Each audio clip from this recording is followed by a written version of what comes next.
Hello dear. तो आप सभी को वेलकम करता हूं, जितने भी जीएनएम फर्स्ट ईयर के स्टूडेंट हैं। जी हाँ मेरे डियर, जितने भी फर्स्ट ईयर के स्टूडेंट हैं, आप किसी भी स्टेट से पढ़ाई करते हैं, किसी भी स्टेट से आप एडमिशन लिए हैं, कोई दिक्कत नहीं है। क्योंकि हम यहाँ पे इंग्लिश, ठीक है, हम यहाँ पे इंग्लिश और हिंदी दोनों में आपको नोट्स देते हैं वेबसाइट पे, जहाँ से आप जाके अगर आप सब्जेक्टिव लॉन्ग शॉर्ट क्वेश्चन चाहते हैं तो direct PDF subject wise download हो जाएगा। और अगर ऑब्जेक्टिव वगैरह सब चाहते हैं तो वेबसाइट पर दिए गए हैं, जो आपके हर एक ईयर के लिए दिया गया है, ठीक है। बाकी चलिए, आज हम लोग तीसरा देख रहे हैं फंडामेंटल ऑफ नर्सिंग का। फंडामेंटल ऑफ नर्सिंग का हम लोग जो है आज देखने वाले हैं बहुत ही शानदार जो है डिफिनीसन, जो कि वीडियो नंबर कितना है, वीडियो नंबर 3 होने वाला है। तो आपको पता है कि मैंने पहले ही कहा था कि लगभग 4 वीडियो डिफिनीसन में आएगा टर्मिनोलॉजी में। तो आपके यह तीसरा वीडियो है फंडामेंटल ऑफ नर्सिंग का, ठीक है, FON का। तो चलिए करते हैं शुरू। कहता है कि अर्थोपनिया का मतलब क्या होता है, ठीक है। अर्थोपनिया का मतलब क्या होता है?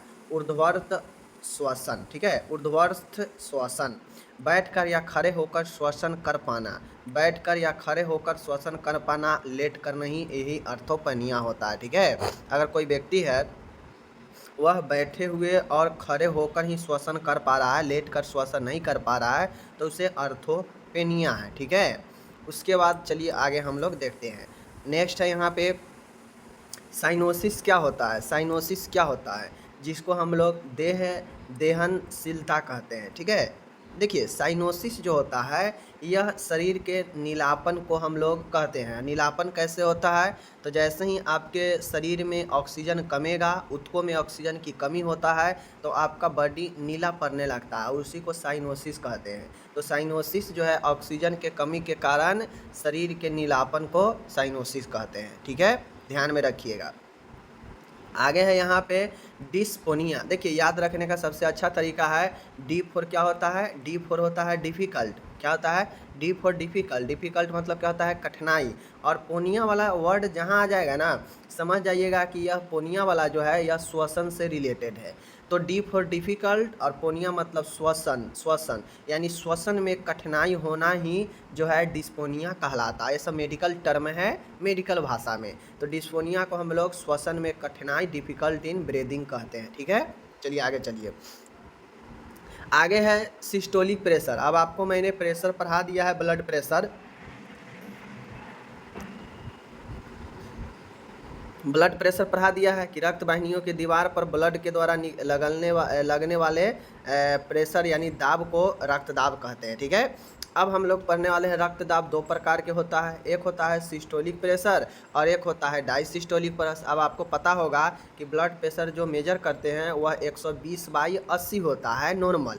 तो ऊपर वाला जो होता है इसे सिस्टोलिक कहते हैं और नीचे वाला जो होता है इसे डायसिस्टोलिक कहते हैं, ठीक है। तो ये दोनों याद रखिएगा। अब ये सिस्टोलिक, यही सिस्टोलिक ऊपर वाला को हमको समझना है कि ऊपर वाला दाब कैसे मिलता है सिस्टोलिक, ठीक है। सिस्टोलिक दाब रक्त द्वारा रक्त वाहिनियों के भित्तियों पर लगाया जाने वाला उच्चतम दबाव है, जो वेंट्रिकुलर सिस्टोल के दौरान बाएं नीले द्वारा रक्त को महाधमनी में धकेलने के समय लगता है।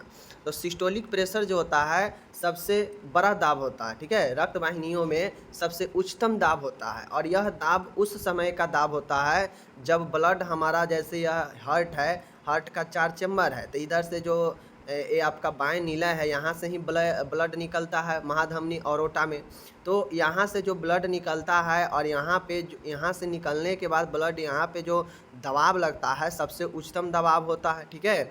और यही दबाव जो होता है आपके क्या कहलाता है? सबसे उच्चतम दबाव, यही सिस्टोलिक प्रेशर कहलाता है। इसीलिए हमेशा आप बीपी को चेक करिएगा तो ऊपर वाला दाब जो होगा वह ज़्यादा ही होगा नीचे वाला से, डायसिस्टोलिक से ज़्यादा ही रहता है, ठीक है। ये हो गया। तो ये चीज़ें आप लोग समझ लीजिए, ओके। चलिए अब आगे हम लोग चलते हैं। अब आता है यहाँ पे डायसिस्टोलिक हृदय स्फारी दाब। डायसिस्टोलिक कहने का मतलब है कि यह निम्नतम दबाव होता है जो हृदय के विश्राम अवस्था में होता है। यह विश्राम अवधि बाएं नीले का संकुचन प्रारंभ होने से ठीक पहले रहती है। अब जैसे आपको पता है कि हार्ट जो है पहले क्या होता है? संकुचित होता है, मतलब ब्लड को जो है आगे की तरफ भेजता है, फिर शिथिल होता है, फिर संकुचित होता है, फिर भेजता है। तो कहीं ना कहीं ब्लड पंप करने में हल्का तो समय ज़रूर लेता होगा, हल्का तो विश्राम का समय ज़रूर हर्ट लेता है। तो उसी अवधि में जो दबाव लगता है वह निम्नतम दबाव होता है, जो डायसिस्टोलिक कहते हैं, ठीक है, निम्नतम दबाव। ओके, चलिए, जो संकुचन प्रारंभ होने से ठीक पहले रहता है, क्योंकि जैसे ही संकुचन प्रारंभ होगा तब तो ब्लड को आगे की तरफ धकेलेगा नली में, लेकिन जैसे ही संकुचन से ठीक पहले, यानी ब्लड अभी विश्राम में रहता है, संकुचन से ठीक पहले हार्ट थोड़ा सा विश्राम में रहता है, और उस समय जो दबाव लगता है वही डायसिस्टोलिक नीचे वाला होता है, ठीक है। अब आता है हाइपरटेंशन। देखिए, हाइपरटेंशन जिसे हम लोग उच्च रक्तचाप कहते हैं, यह एक बीमारी होता है जिसे हम लोग ब्लड प्रेशर भी कहते हैं। यह हाइपरटेंशन के नाम से जाना जाता है, शॉर्ट में इसे HTN कहते हैं। और यह जो होता है हाइपरटेंशन, सिस्टोलिक दाब ऊपर वाला जो 120 और 80 जो होता है, तो ये ऊपर वाला 140 mm ऑफ Hg तथा नीचे वाला अगर 90 mm ऑफ Hg से ऊपर हो जाए तो यह हाइपरटेंशन दर्शाता है, मीन्स यह आपके अंदर बीपी को दर्शाता है। अब होता ये है कि बीपी आपके काम करने पर, आपके स्ट्रेस, डिप्रेशन, ठीक है, मेंटली हरास होने पर, कोई हार्डली वर्क करने पर, वर्कआउट करने पर बीपी बढ़ते हैं, ठीक है, शरीर के कंडीशन के हिसाब से, सिचुएशन के हिसाब से। तो अब जो आपका ब्लड प्रेशर हो और एज के अनुसार भी, ठीक है, एज के अनुसार भी बढ़ा रहता है। तो अगर कुल मिला के 140 mm ऑफ Hg से ऊपर वाला और नीचे वाला अगर 90 mm ऑफ Hg से ज़्यादा हो जाए तो किसी भी कंडीशन में, चाहे आप कोई वर्कआउट कर लीजिए, चाहे आप ज़्यादा उम्र के हैं, चाहे कुछ भी कर लीजिए, अगर इनसे अगर ज़्यादा है तो वह आपके हाइपरटेंशन में माना जाता है, हाइपरटेंशन ही होता है, ठीक है। आगे चलिए, अब यहाँ पे है पल्स मीटर। पल्स मीटर, अब पल्स मीटर जो होता है आपको पता होगा कि पल्स मीटर जो होता है वह नाड़ी को मापने, नाड़ी लेने वाला मशीन होता है, ठीक है। पल्स जानते हैं आप लोग। ऑक्सीमीटर क्या होता है? ऑक्सीजन मापने वाला। तो पल्स मीटर नाड़ी यानी पल्स को मेजर करने वाला इंस्ट्रूमेंट, उपकरण होता है, ठीक है। अब यहाँ पे है रेस्पायरोमीटर। रेस्पायरोमीटर जो होता है श्वसन की प्रकृति का पता लगाने वाला उपकरण होता है, नाम से स्पष्ट है, रेस्पायरेट्रोमीटर। तो रेस्पायरोमीटर मतलब रेस्पायरेशन से रिलेटेड है, तो कहीं ना कहीं यह श्वसन की प्रकृति किस प्रकार के है उसको पता लगाने वाला उपकरण रेस्पायरोमीटर होता है, ठीक है। आगे चलिए, सेप्सिस क्या होता है? सेप्सिस मतलब होता है पुतिता। रक्त में रक्तोत्पादक सूक्ष्म जीवों एवं उनके जीव विषों की विद्यमान। सेप्सिस मतलब होता है कि ब्लड में ऐसा सूक्ष्म जीव या ऐसा जीव विष जो आपको संक्रमित कर सकता है, ठीक है, वह सेप्सिस कहलाता है। मतलब आपके रक्त में सूक्ष्म जीव और जीव विष मौजूद होता है, ठीक है। Presence of disease cause micro organism and their toxin in the blood, ठीक है। रक्त में रोगों, यहाँ पे देख लीजिए, रोगों उत्पाद, ठीक है, रक्त में ऐसा सूक्ष्म जीव या ऐसा जीव जो रोग उत्पादन करने वाला का उपस्थिति हो उसे सेप्सिस कहते हैं, ठीक है। चलिए आगे चलिए, अब आता है सेप्सिस के बाद होता है एसेप्सिस। एसेप्सिस कहने का मतलब है कि जो सेप्सिस में जो रोग उत्पन्न करने वाला चीज़ मौजूद था, यहाँ एसेप्सिस में वह मुक्त होगा, मतलब यह संक्रमण से मुक्त होगा। अब कोई सूक्ष्म जीव आपके अंदर मौजूद है, मतलब संक्रमण है, संक्रमण उत्पन्न होगा है, ठीक है। लेकिन एसेप्सिस में होता क्या है कि यह संक्रमण से मुक्ति होता है, फ्रीडम फ्रॉम इन्फेक्शन, ठीक है। यह सब तकनीक है, जब आप डिटेल्स में पढ़िएगा तो पता लगेगा। एटियोलॉजी मतलब होता है रोग हेतु विज्ञान। ऐसा विज्ञान जिसमें रोगों का कारण ढूंढा जाए वह एटियोलॉजी होता है। तो एटियोलॉजी का मतलब ही होता है कि कारण, ठीक है। अब कोई बीमारी होता है, कोई रोग होता है, तो वह बिना किसी कारण के तो होता नहीं है, ठीक है। चाहे खान पान कारण बने, चाहे प्राकृतिक कारण बने, चाहे आपका खुद बॉडी कारण बने, कोई संक्रमित चीज़ कारण बने, लेकिन कारण तो होता है। तो वही कहता है एटियोलॉजी में ऐसे, यह एक ऐसा विज्ञान है जिसमें रोगों के कारण को ढूंढा जाता है, वही एटियोलॉजी होता है, ठीक है। अब आता है पैथोलॉजी। पैथोलॉजी कहने का क्या मतलब है? तो पैथोलॉजी मतलब होता है, देखते होइएगा, जांच विज्ञान, ठीक है। पैथोलॉजी मतलब अध्ययन, ठीक है। रोग विज्ञान या प्राकृतिक विज्ञान, ठीक है। चिकित्सा विज्ञान की वह शाखा जो रोगों का अध्ययन करती है, जो रोग प्रक्रिया के दौरान शरीर की रचना एवं कार्यों में होने वाले परिवर्तनों को भी सूचित करती है। अब पैथोलॉजी आप लोगों को पता होगा कि यह जांच करके जो है पता करता है कि बॉडी के अंदर क्या परिवर्तन हो रहा है, ठीक है। तो वही जो है यह एक चिकित्सा विज्ञान की शाखा है जो रोगों को अध्ययन करती है। अब हम लोग जांच क्यों कराते हैं? किसी रोग के पता लगाने के लिए। अगर नॉर्मल है तो आपके शरीर में ब्लड में कोई चेंजेज नहीं होगा। अगर चेंजेज हो रहा है मतलब क्या हो रहा है? वह आपके रोग को दर्शा रहा है, ठीक है। रोग प्रक्रिया, अगर आपके बॉडी में रोग है तो रोग के दौरान आपके शरीर की रचना और कार्यों में परिवर्तन दिखता है, ठीक है, इस जांच के द्वारा, और यही सूचित करता है पैथोलॉजी। तो पैथोलॉजी नॉर्मल एक विज्ञान की शाखा है जो यह अध्ययन करता है कि रोग के दौरान आपके शरीर में क्या क्या संरचना में क्या क्या कार्य में परिवर्तन हुआ है, और यह सूचित करता है कौन? पैथोलॉजी। इसीलिए डॉक्टर चेक करवाते हैं कि बॉडी में क्या परिवर्तन हो रहा है इस रोग के दौरान, ठीक है। आगे है साइन। साइन मतलब होता है चिन्ह, ठीक है, चिन्ह देख लीजिए, ऐसे चिन्ह जिन्हें देखा या महसूस किया जा सके, जैसे बुखार। तो देखिए साइन एंड सिम्टम्स बहुत लोग जो है एक ही साथ मिला के चलते हैं, दोनों एक साथ है नहीं, ठीक है। चिन्ह का मतलब होता है जो चीज़ें दो चीज़ें देखा जा सके। जैसे किसी को बुखार है तो आप उसको हाथ को पकड़ के आप उसको महसूस कर सकते हैं कि हाँ इसको बुखार है, आपको शरीर हीट मिलेगा, ठीक है। उसी प्रकार से बहुत सारे बीमारी, बहुत सारे समस्या है जहाँ पे आप देख कर या महसूस कर कर पता कर सकते हैं, तो वह चिन्ह होता है जो दिखे, जो महसूस हो, ठीक है। लेकिन लक्षण क्या होता है? सिम्टम्स क्या होता है? तो लक्षण मरीज के द्वारा बताए जाने वाला लक्षण या रोग के प्रकृति एवं स्थान, जैसे पीड़ा। और लक्षण जो होता है, यह लक्षण शरीर के अंदर या बाहर आपको जो है महसूस किया जा सकता है मरीज के द्वारा। जो मरीज के द्वारा आपको बताया जाएगा वो कि क्या क्या हो रहा है, वह आपके रोग के प्रकृति, स्थान, ये सब को तय करता है, ठीक है। तो बेसिकली लक्षण मरीजों के द्वारा बताए जाते हैं, ठीक है। और कुछ कंडीशन में लक्षण दिखते भी हैं, ठीक है, जैसे शरीर में सूजन हो जाना, समझ गए, शरीर में ट्यूमर बन जाना, ठीक है। तो ये सब लक्षण दिखते भी हैं। बाकी के लक्षण जो है मरीज अंदर से आपको मरीज बताता है, जैसे दर्द होना, ठीक है, किस प्रकार का है, भूख लगता है नहीं लगता है, क्या हो रहा है, ठीक है, ये सब लक्षण मरीज जो बताता है और यही लक्षण होता है। जटिलताएं, कॉम्प्लिकेशन क्या होता है? देखिए ये सब चिन्ह, लक्षण और ये जटिलता जो बता रहे हैं ना, ये सब सेकेंड ईयर में जाइएगा तो हर एक बीमारी में आपको चिन्ह, लक्षण, जटिलता पूछता है, ठीक है। तो जटिलता, कॉम्प्लिकेशन क्या होता है? तो रोग के दौरान कोई अन्य रोग उत्पन्न होना, ठीक है। जटिलता के मतलब होता है कि एक रोग यहाँ पे है लेकिन इस रोग से अन्य रोग उत्पन्न हो जाता है, तो उससे ही हम लोग जटिलता कहते हैं, ठीक है। या फिर इस रोग के द्वारा कुछ अन्य समस्या आ जाएगा तो उसी को हम लोग जटिलता, कॉम्प्लिकेशन कहते हैं, ठीक है। अब यहाँ पे आता है टेकीकार्डिया। क्या है टेकीकार्डिया? ये सब समझना वर्ड बहुत इंपॉर्टेंट है आपके मेडिकल भाषा के लिए।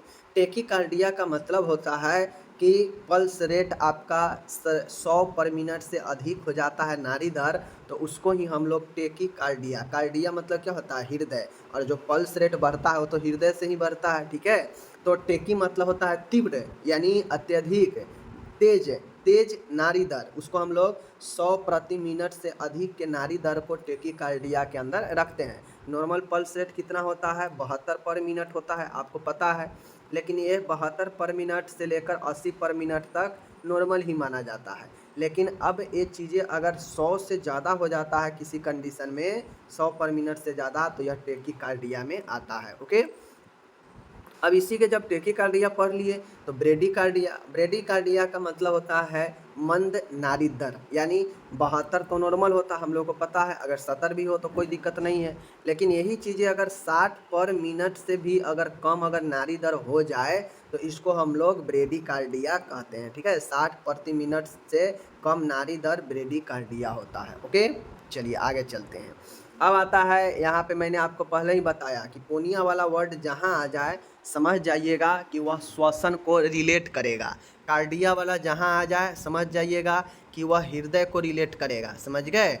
तो पोनिया वाला किसको डिनोट करेगा? पोनिया वाला डिनोट करेगा श्वसन को। अब आप देख लीजिए, टेकी है, वहाँ पे टेकी कार्डिया था तो वो नाड़ी दर्द था, लेकिन टेकी मतलब तीव्र यानी अत्यधिक।